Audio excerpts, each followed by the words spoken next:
தான் கேட்குறோம். எங்களோட சொந்த காணியை விட சொல்லி அதெல்லாம் வந்து பார்த்தா தான் தெரியும் இந்த காணி எவ்வளவு பேர். 3ஆம் கடையில் நான் கேண்டீன் எடுக்கவே 4 வருஷம் 3 வருஷம் வேலை நாங்கள் நம்புறோம். இந்த அரசாங்கத்தை நம்புகிறார்.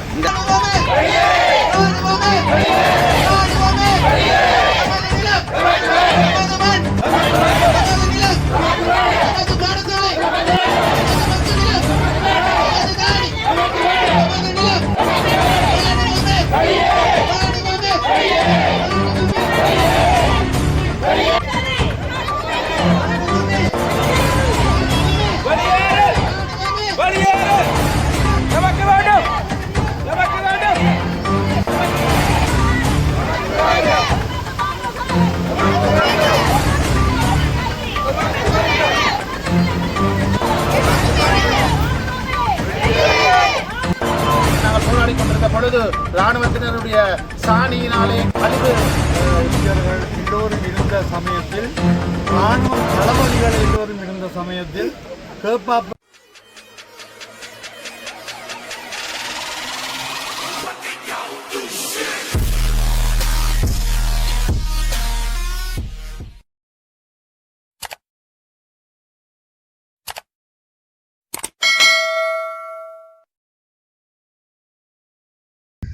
உறவுகளுக்கு வணக்கம்.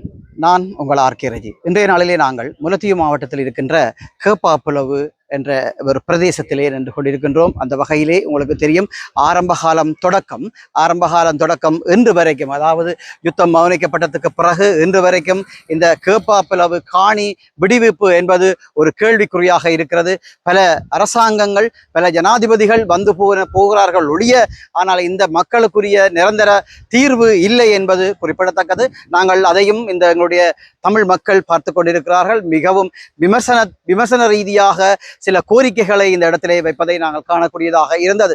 அந்த வகையிலே இந்த கேப்பாப்புலவு காணி என்பது இந்த இராணுவ ஆக்கிரமிப்புக்கு உட்பட்டதாக இருக்கின்றது.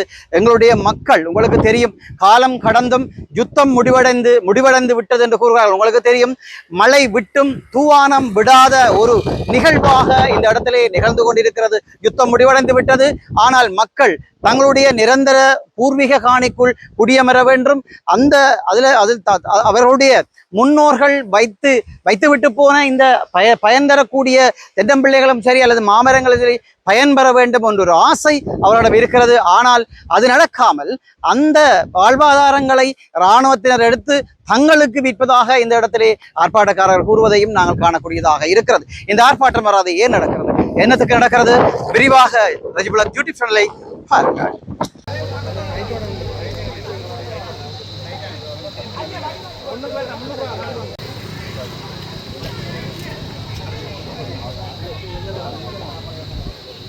மட்டுமல்ல, வெளிநாடுகளிலும் ஒழுங்கமைக்கப்பட்ட அமைப்புகளால் தொடரும் என்பதை எமது ஜனாதிபதி அவர்களுக்கு நாங்கள் அறிய தருவதோடு, எமது மக்களினுடைய 17 வருட கால காத்திருப்பிற்கு உடனடியான ஒரு தீர்வு ஜனாதிபதி அவர்களினால் உடனடியாக எங்களுக்கு வழங்கப்படுதல் வேண்டும். அத்துடன் நாங்கள் தேசிய பாதுகாப்பிற்கு குந்தகம் விளைவிக்காத வகையில் எமது பூர்வீக நிலங்களில் உள்ள எமது மக்கள் குடியிருப்பு காணிகளில் இருந்து உங்களுடைய இராணுவ நிலைகளை அருகில் உள்ள பொது காணிகள் அல்லது அரச காணிகளுக்கு நகர்த்துங்கள் என்று நாங்கள் வினயமாக வேண்டி நிற்கின்றோம். உங்களை முழுமையாக இந்த இராணுவ நிலைகளை மீளெடுக்குமாறு இந்த மக்கள் கோரவில்லை. எனவே எங்களுடைய 55 குடும்பங்களினுடைய 59.5 ஏக்கர் காணிகள் உடனடியாக எமது மக்களினுடைய பயன்பாட்டிற்கு அவர்களது வாழ்வுரிமை உடனடியாக உறுதிப்படுத்தப்படுதல் வேண்டும். அத்தோடு எமக்கு இந்த வாழ்வுரிமை உறுதிப்படுத்தப்படாவிடின் எல்லா சமூக அமைப்புகளும் எம்முடன் தற்போது தொடர்பில் இருக்கின்றார்கள். அவர்களுடைய தொடர்ச்சியான குரல்கள் எங்கள் கரங்களை பலப்படுத்தும் என்பதை நாங்கள் தெரிவித்து நிற்கின்றோம். எனவே மிக உருக்கமாக எங்களுடைய வேண்டுகோள் என்னவெனில், எமது காணிகளுக்கான பதில்கள் வழங்கப்படுதல் வேண்டும். வாக்குறுதி அரசியல்களோ வலியுறுத்தல் அரசியல்களோ இல்லாமல் உடனடியாக செயற்பாட்டு அரசியல் மூலம் எமது காணிகளுக்கு நிரந்தரமான தீர்வு உடனடியாக இந்த அரசாங்கத்தினால் பெற்றுக் கொடுக்கப்படுதல் வேண்டும். கட்சி பேதமின்றி அனைத்து கட்சிகளையும் நாங்கள் இன்று ஒருங்கிணைத்திருக்கின்றோம். எனவே எமக்கு எந்த விதமான கட்சி சார்பான போக்கும் இல்லை. நாங்கள் நேரடியாக அரசாங்கத்திற்கு நாங்கள் கோரிக்கை விடுகின்றோம். அரசியல்வாதிகளை நாங்கள் இடைமுகவர்களாக இல்லாமல் நேரடியாக அனுரகுமார திசாநாயக்க அதிவேதக ஜனாதிபதி அவர்களுக்கு எமது வேண்டுகோளை நேரடியாக நாங்கள் வலியுறுத்த விரும்புகின்றோம். எனவே கட்சிகள் உங்களுடைய வலியுறுத்தல்களையும் ஆதரவுகளையும் எமக்கு தாருங்கள். ஆனால் எந்த விதமாகவும் ஒரு கட்சி சார்பாகவோ இந்த போராட்டத்தை உரிமை கோருதல் வேண்டாம். இந்த போராட்டத்தை தனிப்பட்ட கட்சிகள் தமது அரசியல் நோக்கிற்காக தயவு செய்து மலினப்படுத்தாமல் எமது மக்கள் போராட்டமாகவே இந்த போராட்டம் தொடர்வதற்கு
கடல் பரப்பு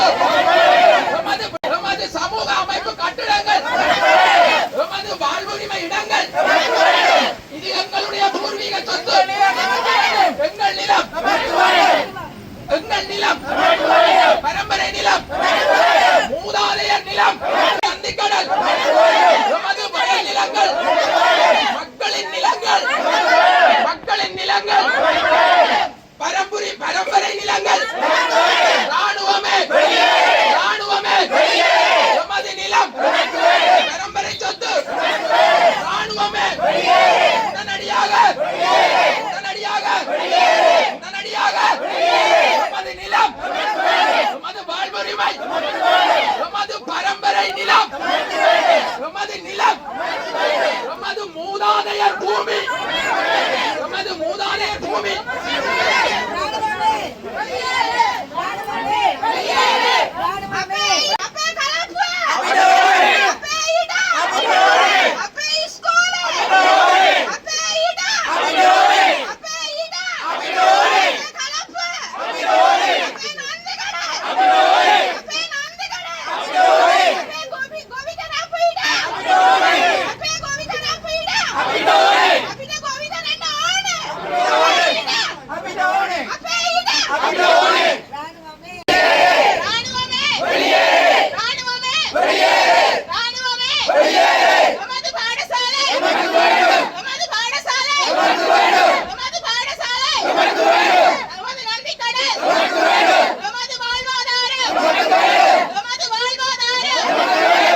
நீங்கள் அப்படி காய்ச்சி சொல்லுங்க.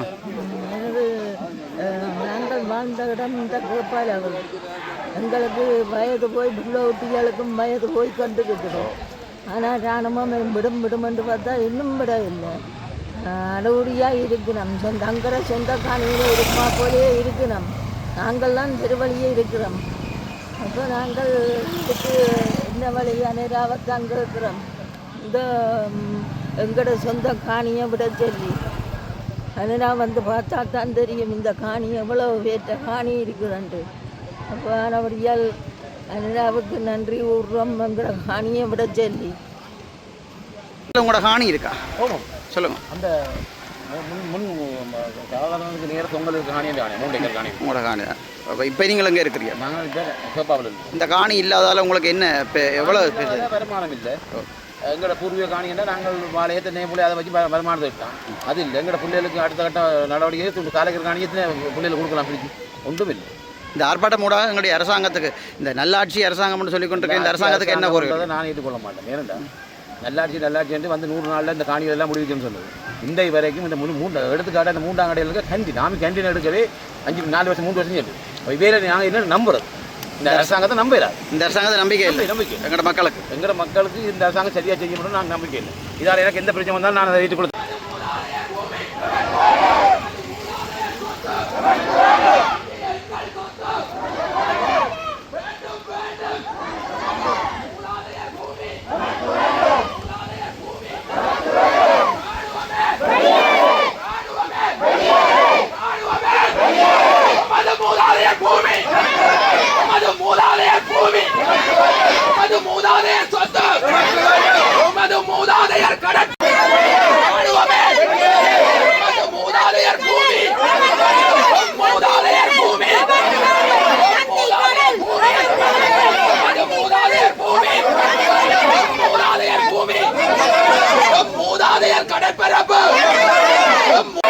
மூதாதையர் கட்டடங்கள், மூதாதையர் பாடசாலை, எமது மூதாதையர் பூமி, எமது பூர்வீக நிலங்கள், எமது பரம்பரை சொத்து, எமது மூதாதையர் பூமி, எமது பரம்பரை சொத்து.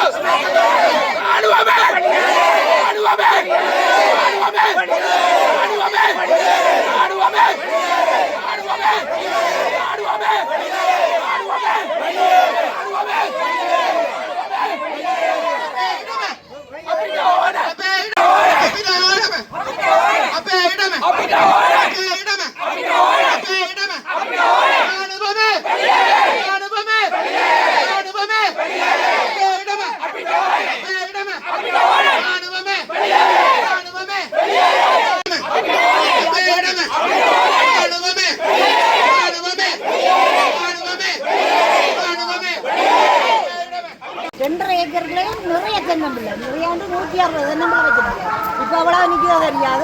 நல்லா காய்க்குது எல்லாம்.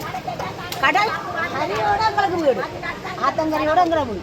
நாங்கள் ஆத்தங்கரையில் தான் ஆற்று தான் தொழில் செய்கிறோம். நாங்கள் மீன் பிடிக்கிறாங்க. எங்களை ஒரு 45-50 குடும்பம் மீன் பிடிக்கிறாங்க. அவ்வளோ வீடும் கரையோரமாக தான் இருக்குது. கரையோரமாக தான் வீடு எல்லாம்.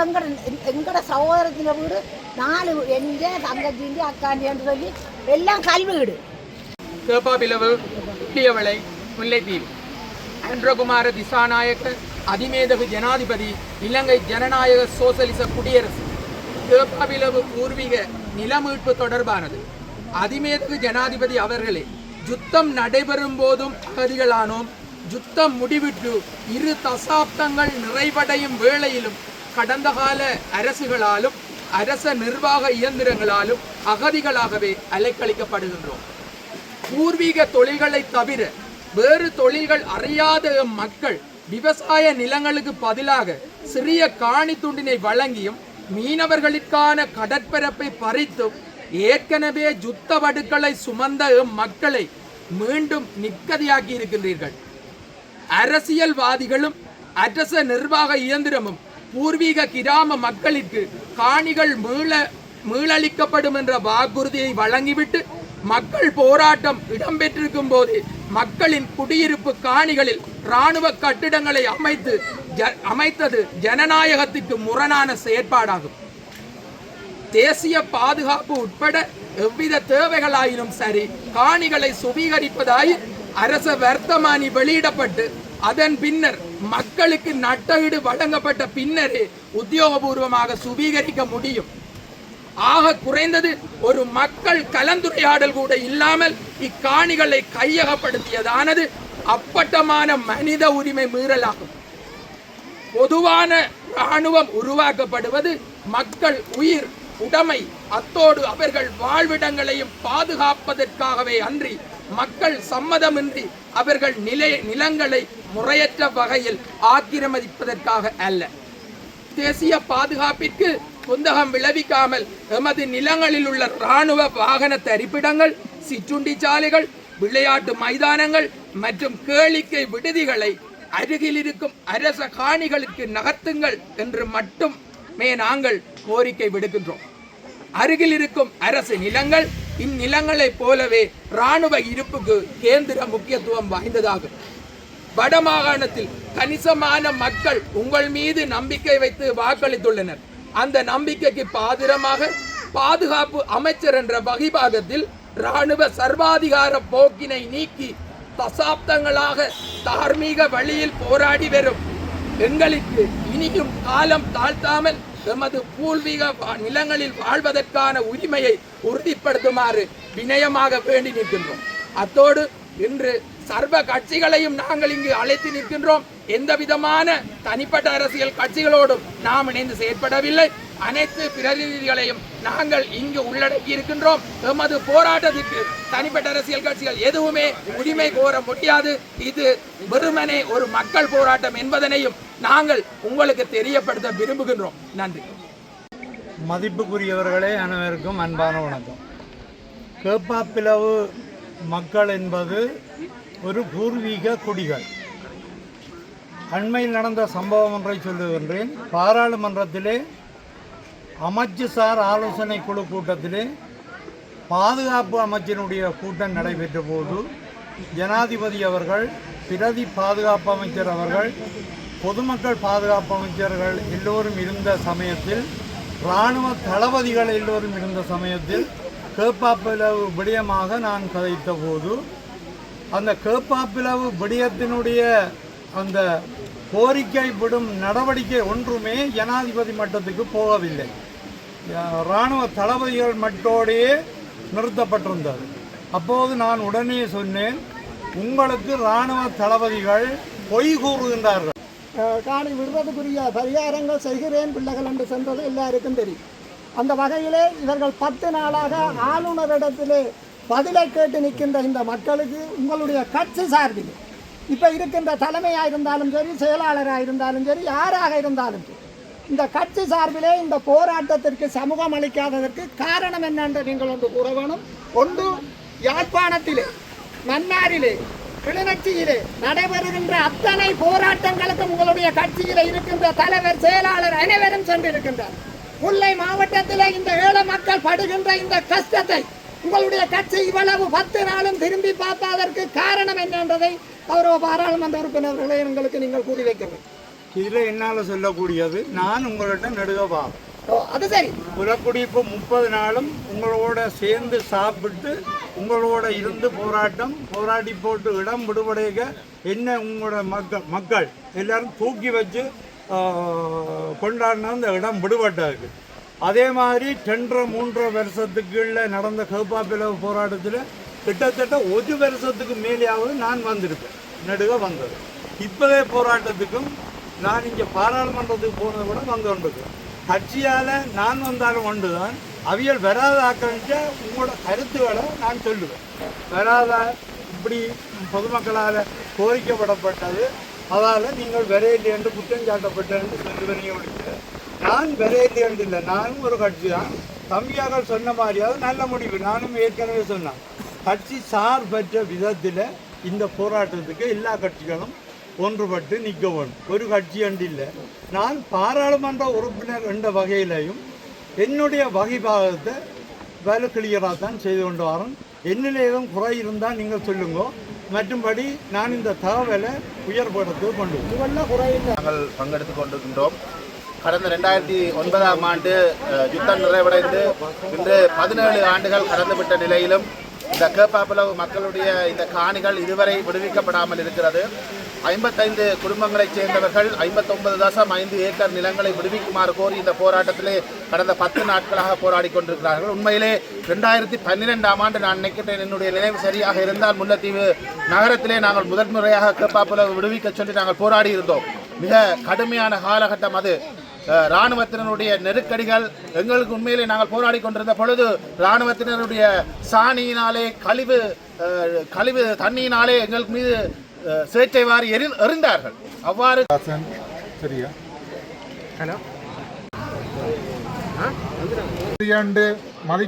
கேள்விப்பட்டிருக்கிறோம். முல்லைத்தீவில் எங்களுக்கு நிறைய மனித உரிமையெல்லாம் நடந்திருக்கு. ஒரு மனித உரிமை ஆணைக்குழு இல்லை. உங்களோட காலத்தில் இந்த வருஷத்துக்குள்ள முக்கியமான காணியில், அதுவும் முதன்மையாக கேப்பாப்பிளவு காணியை விடுவிச்சு கொடுக்கணும். அதைத்தான் மனித உரிமை ரீதியாக நான் கேட்டு நிற்கிறேன். நன்றி. கேப்பாப்பிளவு பூர்வீக காணி மக்களின் நமது பூர்வீக காணியை 17 வருஷமாக நாங்கள் காணிக்கு தண்ணீர் விட்டு கொண்டிருக்கின்றோம்.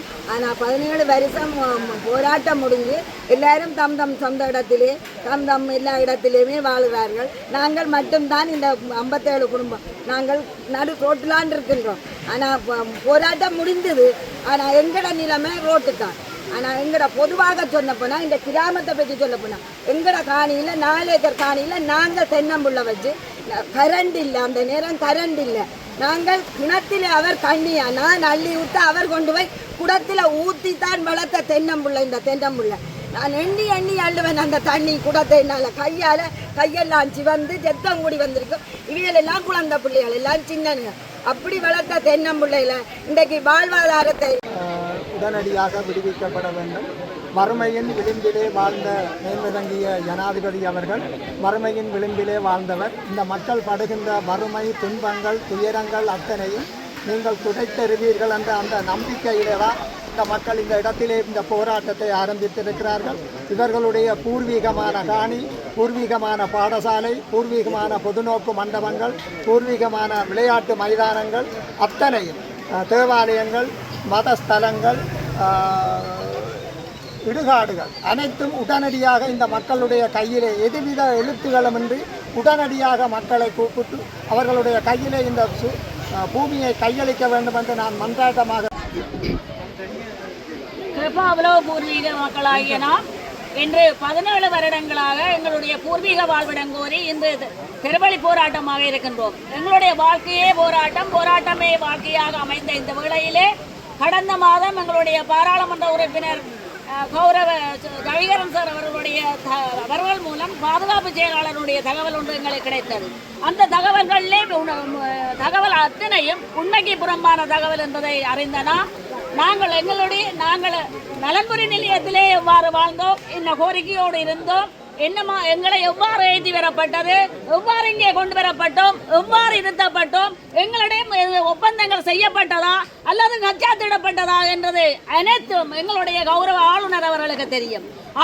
அவராலே மட்டும்தான் எங்களுடைய உண்மை நிலையை வெளியிலே கொண்டு வர முடியும் என்பதற்கு அமைவாக கடந்த 24ஆம் தேதி 6ஆம் மாதம் 2026 அன்று எங்களுடைய கௌரவ ஆளுநர் அவர்களுக்கு கோரிக்கை வைத்து எங்களுடைய இடத்துக்கு வந்து எங்களுடைய ஆர்ப்பாட்ட மனவெழுச்சி போராட்டத்துக்கு வந்து எங்களுடைய உண்மை நிலையை வெளியிலே கொண்டு வந்து எங்களுடைய வாழ்வுடத்தை பெற்றுத்தர வேண்டும் என்ற கோரிக்கையை விட்டோம். இல்லையோ நீங்கள் உடனடியாக எங்களுக்கு சாதகமான பதில் என்று கேப்பாளோ மக்களுடைய பூர்வீக காணிகளை விடுவிக்க கோரி இன்றைய போராட்டத்திலே பலரும் கலந்து கொண்டிருக்கின்றோம். இந்த போராட்டம் இன்று நேற்றல்ல, 2010ஆம் ஆண்டு மீள்குடியேற்றம் மேற்கொள்ளப்பட்ட காலப்பகுதியிலிருந்து இந்த போராட்டம் இடம்பெற்று கொண்டிருக்கின்றது. இந்த மக்கள் கேட்கின்ற காணி தங்களுடைய காணிகளை, அதாவது இந்த மண்ணிலே வாழ்ந்த மக்கள் அவர்கள் இந்த காணி வேண்டாம், இந்த பூமி வேண்டாம் என்று சென்று வந்தவர்கள் அல்ல. இந்த காணியை நம்பி தங்களுடைய வாழ்வாதாரம் வாழ்க்கையை கொண்டு சென்ற மக்கள். அது மட்டுமல்ல, பாடசாலை, ஆலயங்கள், கடல் போன்ற வளங்களை கொண்ட இந்த பூமியைத்தான் அவர்கள் கேட்கின்றார்கள். நான் நினைக்கின்றேன், இந்த காணியை உருவாக்கியவர்கள், இந்த காணியை வளப்படுத்தியவர்கள் இன்று சாகின்ற வயதுக்கு வந்திருக்கின்றார்கள். பிள்ளைகள் திருமணம் செய்கின்ற வயதுக்கு வந்திருக்கின்றார்கள். இவ்வாறான நிலையிலே ஜனாதிபதி சார் அவரிடம் நாங்கள் மன்றாட கேட்டுக்கொள்கிறோம். இந்த இடத்திலே மீண்டும் 10 நாட்களாக நாங்கள் மாதங்கள் கடந்து வருடங்களாகி மீண்டும் இந்த இடத்திலே 11வது நாளாக இந்த ஆர்ப்பாட்டம் தொடர்ந்து கொண்டிருக்கிறது. எங்களுடைய மக்களுடைய கண்ணீரை இந்த ஜனாதிபதி அவர்கள் தாங்கள் பார்த்துக் கொண்டிருக்கிறீர்கள். இது வேடிக்கையாக தெரிகிறதா உங்களுக்கு தெரியவில்லை. எங்களுடைய பூர்வீகத்திலே இருந்த வருமானங்களை அரசு, அதாவது இராணுவங்கள் கொண்டு செல்லும் பொழுது எங்களுக்கு வேதனையாக இருக்கிறது. தெருவிலே நின்று நாங்கள் வேடிக்கை பார்த்துக் கொண்டிருக்கிறோம். உண்மையிலேயே நாங்கள் எங்களுடைய கேப்பாப்பிலவு மண்ணானது பந்தாரை வாழ வைக்கும் பூமியாக அநேகர் இடம்பெயர்ந்து வந்து எங்களுடைய கிராமத்திலே குடியமர்த்தப்பட்டிருந்தார்கள்.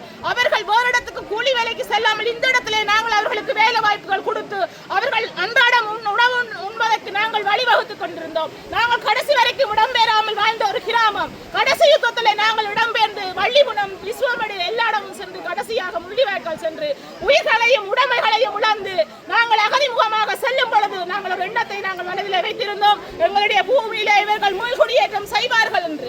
ஆனால் கொடந்து நாங்கள் பறிக்கப்பட்டிருந்தோம். காலேக்கர் காணியிலே பாடசாலையிலே அமர்த்தப்பட்ட பொழுது எங்களுடைய மக்கள் அந்த இடத்துக்கு செல்ல விருப்பப்படவில்லை.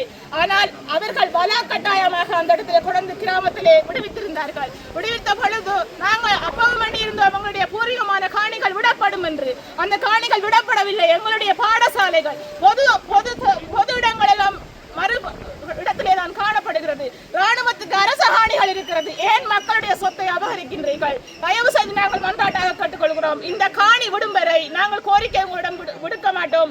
காணி விடும் வரை தொடரும் இந்த ஆர்ப்பாட்டம் என்று கூறிக்கொள்கிறோம். அது மட்டுமல்லாமல் பாராளுமன்றத்துக்கு முன்பாகவும் நாங்கள் வந்து ஆர்ப்பாட்டம் செய்ய தயாராக இருக்கிறோம். கடந்த வருடங்களாக சென்ற அந்த ஆர்ப்பாட்டத்திலே நாங்கள் அங்கே பாராளுமன்றம் சென்ற பொழுதும் பாராளுமன்றத்துக்கு முன்பாக நாங்கள் இன்று ஆர்ப்பாட்டம் செய்த பொழுதும் கண்ணீர் புகைகள் அடிப்பதற்கு அங்கே ராணுவம் தயாராக நின்று எங்களை விரட்டினார்கள். இனியும் நாங்கள் அப்படியான செயற்பாடுகளுக்கு நாங்கள் அஞ்ச போவதில்லை. தொடர்ந்து எங்களுடைய உயிர் ஒன்று போனாலும் பரவாயில்லை என்ற ஒரு எண்ணத்தோடு தொடர்ந்து நாங்கள் ஆர்ப்பாட்டத்தை மேற்கொள்வோம் என்று கூறிக்கொள்ளி. வணக்கம், நான் ராஜ்குமார் ரஜீவ்காந்த். உங்களுக்கு தெரியும், யுத்தம் முடிந்து கிட்டத்தட்ட 17 ஆண்டுகள் கடந்தும் தமிழர்கள் வாழக்கூடிய வடக்கு கிழக்கு பிரதேசத்திலே தொடர்ச்சியாக இராணுவமயமாக்கல் இடம்பெற்று கொண்டிருக்கின்றது. அது மட்டுமல்ல, பொதுமக்களினுடைய காணிகளை இராணுவமும் ஏனைய அரச அதிகாரத்தையும் பயன்படுத்தி கையகப்படுத்தி வைத்திருக்கின்றார்கள். பொதுமக்கள் தங்களுடைய வாழ்வாதாரத்தை நம்பி தங்களுடைய காணிகளை பயன்படுத்துவதற்கு எந்தவித முகாந்திரமும் இல்லாத நிலை இன்று வடகிழக்கிலே பல இடங்களில் காணப்படுகின்றது. அந்த வகையில் முக்கியமான பிரச்சனையை எதிர்நோக்குகின்ற கேப்பாப்புலவு மக்களினுடைய பிரச்சனை தொடர்பாக நாங்கள் இன்று இந்த இடத்திலே அந்த மக்களோடு நின்று போராடி கொண்டிருக்கின்றோம். அந்த மக்களுடைய போராட்டம் நீண்ட காலமாக அவர்களுடைய காணி மீட்புக்காக இடம்பெற்றுக் கொண்டிருக்கின்றது. உண்மையில் நீங்கள் பார்த்தீர்கள் என்றால், இலங்கையில் வேறு எந்த இடங்களிலுமே ஒரு சிங்கள கிராமத்திலே ஒரு சிங்கள தரப்பு தங்களுடைய காணிகளை விடுவிக்க சொல்லி போராடுவதில்லை. ஏனென்றால் அவர்களுடைய காணிகள் இவ்வாறு கையகப்படுத்துவதில்லை. இங்கு தமிழர்களுக்கென்று சில விசித்திரமான பிரச்சனைகள் இருக்கின்றது. அவர்களுடைய உரிமை பிரச்சனை, அவர்கள் வாழ வேண்டியவர்கள், அவர்கள் வாழ்வுரிமை என்பது தொடர்ச்சியாக மீறப்படுகின்றது. ஒருவருடைய வாழ்வுரிமை என்பது அவர்களுடைய இடத்திலே நிம்மதியாக அவர்கள் தங்களுடைய தொழில்களை செய்து தங்களுடைய உரிமைகளை பேணி பாதுகாத்து வாழ்வதற்கான வழிவகைகளை முதலில் அரசு செய்ய வேண்டும். தொடர்ச்சியாக வந்த அத்தனை அரசுகளும் மக்களை அடக்குமுறை செய்வதிலும் அவர்களை வாழ விடாமல் செய்வதிலும் தான் அனைத்து விடயங்களையும் செய்து கொண்டிருக்கின்றார்கள். குறிப்பாக இன்று இந்த மக்களுடைய பிரச்சனைகளை அவர்கள் திட்ட தெளிவாக தொடர் போராட்டங்களின் மூலமாக கூறிக்கொண்டிருக்கின்றார்கள். ஆனால் அவர்களுக்கு தீர்க்கமான எந்த பதிலும் கிடைக்கவில்லை. நாங்கள் இந்த போராட்டத்தை மீண்டும் ஒரு முறை தென்னிலங்கையை நோக்கி எடுத்துச் செல்ல வேண்டிய தேவை இருக்கின்றது. ஜனாதிபதிக்கும் பாராளுமன்றத்துக்கும் அறிவிக்க வேண்டிய தேவை இருக்கின்றது. எனவே இந்த போராட்டம் அதை நோக்கி செல்ல வேண்டும். இந்த மக்கள் வெகு விரைவிலே அவர்களுடைய காணியிலே மீள்குடியேற்றம் செய்யப்பட வேண்டும். அத்துமீறி மக்களுடைய காணிகளில் இருக்கக்கூடிய இராணுவங்கள் வெளியேற்றப்பட வேண்டும். ஏனென்றால் சிவில் நிர்வாக கட்டமைப்புக்குள் இராணுவத்திற்கான இடம் இப்படி இருக்கக்கூடாது. அது சிங்கள பிரதேசமாக இருந்தாலும் சரி, தமிழ் பிரதேசமாக இருந்தாலும் சரி, முஸ்லீம் பிரதேசமாக இருந்தாலும் சரி, இராணுவத்தினுடைய அதிகப்படியான பிரசன்னம் ஒரு ஆபத்தானது என்பது உலக ரீதியாக நிரூபிக்கப்பட்ட ஒரு விடயம். எனவே இந்த மக்களுடைய இந்த அன்றாட பிரச்சனை, அவர்களுடைய வாழ்வாதார பிரச்சனை, அவர்களுடைய வாழ்வுரிமை பிரச்சனை உடனடியாக தீர்க்கப்பட வேண்டும். இந்த தீர்ப்பது வெறும் வார்த்தை ஜாலங்களோடு நின்று விடாமல் இங்கிருக்கின்ற அரசியல் பிரமுகர்கள், சமூக செயற்பாட்டாளர்கள் இதனை அடுத்த நிலைக்கு எடுத்துச் செல்வதற்கு கைகோர்க்க வேண்டும். இந்த பிரச்சனைக்கான முற்றுப்புள்ளியை நோக்கி நாங்கள் நகர வேண்டும். இந்த பிரச்சனையை அரசியலாக்குவதோ அல்லது இதை பேசுபொருளாக்குவதோ மட்டுமல்ல, இதற்கான தீர்வு நோக்கிய நகர்வை நாங்கள் இங்கிருந்து ஆரம்பிக்க வேண்டிய தேவை இருக்கின்றது. இந்த மக்கள் வெகு விரைவிலே அவர்களுடைய காணியை பெற வேண்டும் என்கின்ற ஒரு முடிவோடு நானது பேச்சை நிறுத்தினேன். நன்றி. கிராமத்தை சேர்ந்த ஆக்கள் நீங்கள் வந்து பாருங்க, அந்த ரோட்டில் இவ்வளவு ஜனம் இருக்கிறது. அதே போல் இராணுவம் வந்து இன்றைக்கு வெளியில் வந்து நிற்க வேணும். நாங்கள் நாளைக்கு உள்ளுக்கு போகணும். அதான் அந்த முடிவை எடுத்துத்தாருங்க. அவையாலும் ரோட்டில் நின்றால் தான் தெரியும் அவையாலும். நாங்கள் எத்தனை காலமாக இப்போ ரோட்டு வழியே இருக்கிறோம். அதை நீங்கள் பார்த்து கொண்டு தானே இருக்கிறீர்கள். கணவரியாக இராணுவம் வந்து வெளியில் ரோட்டில் நிற்கிறது. நாங்கள் போய் உள்ளுக்கு இருக்கிறோம். யுத்தங்கள் முடிந்தும் 17 வருடங்கள் ஆகியும் நாங்கள் சொந்த வீட்டுக்கு போவோம் என்று நாங்கள் எண்ணி யுத்தத்தை எதிர்கொண்டு நாங்கள் யுத்த கவலையை மறந்து வீட்டுக்கு போவோம் என்றும் இன்னும் வீட்டுக்கு போயிருக்கிறோம். நாங்கள் இந்த வீட்டுக்கு எப்போ போவோமோ அன்றுதான் எங்களுக்கு ஒரு முடிவு கிடைக்கும் என்று நான் இந்த மனவர்த்தத்தோடு நாங்கள் எத்தனையோ தடவை எத்தனையோ தரம் இந்த எங்களுடைய சொந்த நிலம் இந்த மண்ணை நேசித்தது மாவீரன், அவன் மடிந்து போனான். இந்த மாவீரருக்கு ஒரு கணம் நான். நாங்கள் எங்கள்கிட்ட வீட்டுக்கு போகல. யுத்தாங்கள் எங்களை வீட்டை விடுங்க. யுத்தப்படு ராணுவம் இருக்கிறான். யுத்தப்படு மாற இல்லை. எங்கள் பிள்ளைகள் வயது வந்தும் 40 பேர் காணியத்தான் தேடி சிரிக்கிறார். அவர் ஒரு அமைச்சர் கடவாய் சிரிக்கிறார். ஏன் சிரிக்கிறாய்? 40 பேர் காணியாக 10 பிள்ளைகளும் இருக்கு, 4 பிள்ளைகளும் இருக்கு, 5 பிள்ளைகளும் இருக்கு. அந்த பிள்ளைகள் எங்க ஜீவிக்கிறார்? இந்த ஜனாதிபதி இவர்களும் யோசிக்காட்டும். இந்த ஜனாதிபதி சொன்னார் விரைக்குள்ள நான் அதுக்கெல்லாம் போச்சு படித்தோம் என்று. நாங்கள் அதுக்கெல்லாம் இல்லை, நாங்கள் மின்னி பூச்சியை வச்சு படித்தோம். மண்ணெண்ணெய் இல்லை, டீசல் இல்லை.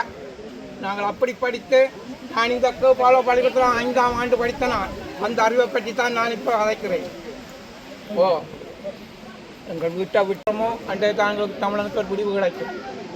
நான் கணக்கு கதைக்க விரும்பவில்லை. வடமாகாண காணி உரிமைக்கான மக்கள் அமைப்பின் தலைவர். உங்களுக்கு தெரியும், இந்த தமிழர் தாயகத்தில் வடக்கு கிழக்கு மாகாணங்களில் அதிகளவான காணிகளை, மக்கள் உறுதி காணிகளாக இருந்தன, பொமிற்காணிகளாக இருந்தன, அநேகமான காணிகளை இராணுவமும் முப்படைகளும் தான் வைத்திருக்கிறோம். அந்த வகையில் இந்த கேப்பாப்பளம்பு மண்ணிலே உங்களுக்கு தெரியும் கிட்டத்தட்ட 171 ஏக்கர் காணி மட்டும் 4 நபர்களுக்கு சொந்தமான மத்திய வகுப்பு காணி 100 ஏக்கரும் 55 நபர்களுக்கு சொந்தமான 59.5 ஏக்கரும் அது தவிர்ந்த ஏனைய 12 ஏக்கர் காணிகள் ஆவணம் இல்லாமல் மக்கள் ஆட்சியதற்கான ஆதாரங்களோடு இந்த காணி இருக்கின்றது. அது அவ்வளவு ஆவணமும் எங்களை காணி இருக்கிற மக்களை பங்கேற்று இருக்கின்றது. உங்களுக்கு தெரியும், இந்த அரசாங்கம், இந்த ஜேவிபி அரசாங்கம் திட்டமிட்ட வகையிலே மக்களில் காணிகளை அபகரித்து கொண்டிருக்கிறது. இந்த அரசாங்கம் பிறக்கும் சொன்னது மக்களின் காணிகள் மக்களுக்கு வழங்கப்படும். இந்த அரசாங்கம் வந்து இதுவரையில் விட்ட காணிகளை நீங்கள் அளவெடுத்து பார்த்தீங்கன்னா மிக சொற்பளவானது. அண்மையில கூட மன்னாரில் வந்து பாதுகாப்பு அமைச்சர் என்ற பிரதி அமைச்சர் அவர்கள் கதைச்சிருந்தார் வந்து கிட்டத்தட்ட வந்து 954 ஏக்கர் காணியை தாங்க விட்டதாக சென்றார். ஆனால் காணி விட்டிருக்கலாம், ஆனால் மக்களின் உறுதிக்காணி விடப்படவில்லை. குறிப்பாக கிளிநொச்சி மாவட்டத்தில் நல்லூரில் 25 ஏக்கர் வயலும், முக்கம்மலில் 25 ஏக்கர் காணியும், பொன்னாவளியில் 7 ஏக்கர் காணியும், பரந்தலில் 1.5 ஏக்கர் காணியும், எக்கச்சியில் 5.5 ஏக்கர் காணியும், அதுக்கு அப்பால் பசாவிளாவில் 2 ஏக்கர் காணியும், மற்ற அங்கே பண்டத்தரிப்பில் 31 பரப்பு காணியும், குடிபுரத்தில் 1.5 ஏக்கர் காணியும் தான் விட்டது. முல்லைத்தீவு மாவட்டத்தில் எந்த ஒரு இடத்திலையும் 1 ஏக்கர் காணி விடப்படவில்லை. முல்லைத்தீவு மாவட்டத்தில் அன்னளவாக கிட்டத்தட்ட நினைக்கிறேன் 1400 ஏக்கருக்கு மேற்பட்ட மக்கள் உறுதி காணிகளை வச்சிருந்தது. இன்றைக்கு இலங்கையிலே வந்து முல்லைத்தீவு மாவட்டத்தில் அதிக அளவான காணிகள் இருக்கின்றது. 65% முல்லைத்தீவு காடாக இருக்கின்றது. வடக்கு மாவட்டத்தை பார்ப்போமானால் முல்லைத்தீவில் தான் பெருங்காடு இருக்கின்றது. 2வது வழியாக மொன்றாகரை, 3வது மன்னார் மாவட்டம் இருக்கின்றது. ஆகையால் மக்களின் காணிகளிலிருந்து இராணுவங்கள் முற்றாக அகற்றப்பட வேண்டும். எந்த எக்காரணம் கொண்டும் மக்களின் காணி இருக்க முடியாது என்பதை ஆணித்தரமாக கூறி வைக்கின்றோம். இன்று இங்கு மட்டுமில்லை, இன்றைக்கு உங்களுக்கு தெரியும் கிழக்கு மாகாணம் பொத்துவில்லையும் திருக்கோயிலையும் இலுமினேட்டுக்கு எதிராக ஒரு போராட்டம் வந்து கொண்டிருக்கின்றது. அதால் தான் எங்களுடைய காணிகளுக்கான மக்களை பிரதிகள் இங்கே வர முடியாமல் இருந்தது. அதுக்கு அப்பால் இந்த அரசாங்கம் ஏற்கனவே ரண அரசாங்கத்தால் கைச்சாத்திராமல் வைக்கப்பட்டிருந்த பெருந்தொகையான காணிகள் இலங்கையின் கரையோரம் முழுவதையும் இன்றைக்கு கவலைகரம் செய்து பல்வேறு கம்பெனிகளுக்கு கைச்சாத்திரப்பட்டிருக்கின்றது. அந்த வகையில் உங்களுக்கு தெரியும் தமிழர்களை பூர்வீகம் அகற்றுவதற்காக தான் இராணுவங்கள் உங்களுக்கு பார்த்தா தெரியும் இந்த கேம்புகளே பெரும் 1000 இங்கே மாற்றி விட்டார்கள். இந்த கற்ற இன்றைக்கு சொல்கிறாங்களாம் இந்த இடத்தை விட்டு தாங்கள் அகர்வதாக இருந்தால் தங்களுக்கு 535 மில்லியன் ரூபா செலவழித்திருக்க முடியும். மக்களின் காணிகளை உங்களை இருக்க நாங்கள் யாருமே சொல்லவில்லை. ஆகையினால் தயவு செய்து மக்களின் ஒழுங்கு இன்னும் ஒன்று குறிப்பாக சொல்லியிருக்கின்ற இந்த போராட்டத்தில் உள்ளவர்கள் சொல்கின்றார்கள் ஆமி ஒழும்பு அரசாங்க காணிக்கு இருக்க சொல்லி. அது பிழையான தவறு. அவர் எங்கேயும் ஒழும்ப வேண்டியது, அவர் எங்கேயும் இருக்கிற வேண்டிய மக்களில் காணியை விட்டு ஒழுங்கோடு வேண்டியதான் எங்களில் குறிக்கோளாக இருக்கிறது. அந்த வகையில் காணியில் வைக்கிற மக்கள் அமைப்பு மக்களின் காணிக்காக தொடர்ந்து இன மதம் மொழி கடந்த சிங்களம் முஸ்லீம் தமிழ் எவர் கடந்தும் இன மதம் மொழி கடந்து போராடும். வருகின்ற 9ஆம் தேதி கூடி வடமராட்சி கிழக்கில் வந்து கிட்டத்தட்ட 11.2657 ஹெக்டேர் நிலம் வந்து அண்ணாவா பார்த்தால் 25 காணிகள் இராணுவத்துக்கு சுவீகரிக்கப்படுகின்றது. அப்போ இந்த அரசாங்கம் வந்து திட்டமிட்ட வகையில் வந்து எந்த காணியும் விடாமல் காணிகளை சுவீகரித்துக் கொண்டாடுகிறது. ஆகையால் தயவு செய்து இந்த அரசாங்கத்துக்கு ஆந்திரமோடு சொல்லுங்கள், தயவு செய்து மக்களுடைய காணியை மக்களுக்கு வழங்கப்பட கேட்டு இருந்து விட நன்றி, வணக்கம்.